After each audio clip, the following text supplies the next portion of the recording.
Hindu-Muslim unity factor. One of the most striking features of the revolt of 1857 was the deep sense of unity between Hindus and Muslims.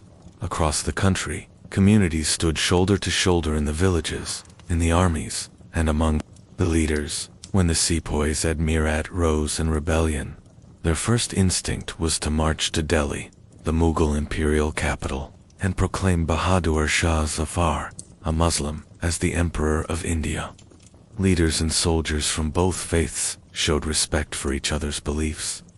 In places where the rebels gained control, cow slaughter was immediately banned, a gesture of respect towards Hindu sentiment.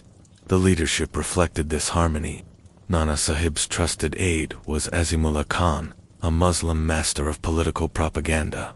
Rani Laxmibai of Jhansi counted Afghan soldiers among her most loyal fighters. The revolt proved that, before 1858, Indian politics and society were not divided along communal lines. Nature of the revolt. Question of what exactly the revolt of 1857 was has long been debated. British historians like Sir John Seeley dismissed it as a wholly unpatriotic and selfish sepoy mutiny, with no native leadership and no popular support. But this is far from the complete truth, for the rising drew in not just sepoys, but civilians, peasants, and princes whose worlds had been disrupted by British policies. Historian K. Dada described it as mainly a military outbreak exploited by disgruntled princes and landlords, giving it the flavor of a popular uprising in certain areas.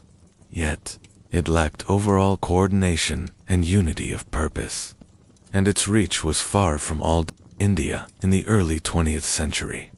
Nationalists like V.D. Savarkar glorified it as the first war of Indian independence, while Dr. S.N. Sen saw it as beginning as a fight for religion, but ending as a war of independence. On the other hand, Dr. R.C. Majumdar rejected these claims, noting that many regions remained untouched, and large sections of the people stayed aloof. Marxist historians have called it a soldier-peasant struggle against foreign and feudal oppression, though even here, the irony remains. Most rebel leaders came from feudal backgrounds themselves. What is clear is that it was neither simply a religious uprising nor purely a nationalist war. It carried the seeds of nationalism and anti-imperialism, but the concept of India as a united nation had yet to take root.